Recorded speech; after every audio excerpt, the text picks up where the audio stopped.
Je suis Nathanaël Bokamopungu, je viens de la République démocratique du Congo. Je suis agro-pasteur. Je suis aussi le président de la plateforme régionale des organisations paysannes d'Afrique centrale, facilitateur du mécanisme de la société civile pour l'Afrique centrale. Nous sommes ici dans le cadre du 45e session du Comité de sécurité alimentaire mondial des Nations Unies en tant que membre du comité de coordination du mécanisme de la société civile. Notre première mission, c'est de participer au comité de coordination. Ensuite, il y a le forum du mécanisme de la société civile organisé en prélude, comme je l'ai dit, du comité de sécurité alimentaire mondiale. Notre mandat en tant que société civile, c'est d'abord d'accompagner, d'évaluer et aussi de faire le suivi des politiques et des recommandations prises au niveau des Roms dans le cadre du comité de sécurité alimentaire mondiale. Et aussi, nous avons travaillé dans le cadre des groupes de travail, comme j'ai pris part au groupe de travail gouvernance mondiale alimentaire, et je suis aussi membre, on est en train de travailler dans le cadre de crises prolongées. Et les résultats que nous pouvons reconnaître, c'est dans le cadre de la reconnaissance de l'agroécologie. Et nous, en tant que paysans, et surtout aussi l'agroécologie paysanne, les problèmes des droits à l'alimentation, les problèmes des droits fonciers, et ce sont des dossiers dans lesquels nous avons besoin qu'on puisse surtout mettre en application.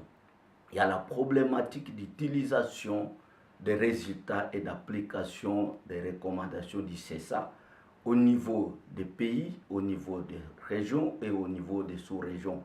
Et ça, c'est un problème auquel la société civile est appelée vraiment à jouer son rôle. Et aussi la concentration du pouvoir. Vous allez voir qu'à l'heure actuelle, il y a beaucoup de concentration du pouvoir sur le problème de méga-fusion, sur le problème de l'agro-industrie. Or, nous devons lutter pour l'accès des paysans, des petits agriculteurs, si on pouvait le dire, aux marchés territoriaux et aussi au marché dans son ensemble. Vous allez voir que l'économie paysanne n'est pas vraiment promise et nous devons tout faire parce que le grand problème, c'est la sécurité alimentaire et la souveraineté alimentaire. Mais on ne peut pas parler de la sécurité alimentaire sans souveraineté alimentaire. Et on ne peut même pas arriver à résoudre le problème de la sécurité alimentaire si on ne tient pas compte de la contribution des agriculteurs au niveau de chaque pays dans cette lutte de la sécurité alimentaire. Nous avons rencontré le problème qui pouvait nous interpeller aujourd'hui, le problème de la crise alimentaire en 2008, crise alimentaire mondiale, la crise énergétique mondiale, la crise environnementale et aussi la crise financière. Toutes ces crises ont comme conséquence l'échec des politiques qu'on a mis dans le cadre de la sécurité alimentaire. Je vais faire connaître que lorsque dans un État, dans un pays, dans une ville, on parle de l'insécurité, ça signifie que la politique de la sécurité a échoué. Donc on ne peut pas s'appuyer sur des politiques qui donnent des solutions négatives ou des fausses solutions. C'est pourquoi nous devons faire entendre la voix à Rome, où il y a les institutions basées à Rome, je peux dire, il y a la FAO, il y a le PAM, il y a le FIDA. Ce sont des structures, des organismes du système des Nations Unies qui touchent directement ou qui pouvaient parler directement des problèmes de la sécurité alimentaire, de l'amélioration du revenu des paysans et de toutes les couches sociales qui pouvaient contribuer à la sécurité alimentaire au niveau mondial. Sachez que les agriculteurs que nous sommes, nous représentons plus de 300 millions de personnes qui sont touchées, victimes de crises, de conflits dans tous les pays. Et surtout aussi de toutes les fausses solutions qu'on est en train de prendre. Et je veux te rappeler une chose.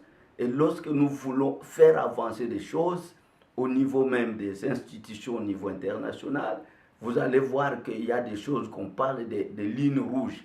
Ici, vous ne pouvez pas dépasser des lignes rouges au moment où la crise alimentaire, les guerres sont en train de croître et que le problème d'accaparement des terres a dépassé les niveaux. Donc, il faut des solutions qui doivent être participatives et des réflexions collectives où toutes les parties prenantes doivent vraiment apporter une contribution pour résoudre ces problèmes. Vous allez voir que d'ici 2050, il y aura plus de 3 milliards ou de 4 milliards de la population sera touchée de l'insécurité alimentaire. Le problème central, c'est le problème de la sécurité alimentaire. Parce que l'insécurité est en train de croître. C'est une montagne qu'on est en train d'escalader. Donc, il faut des solutions politiques, il faut des dialogues politiques directs et francs à tous les niveaux pour qu'on arrive à résoudre ces problèmes.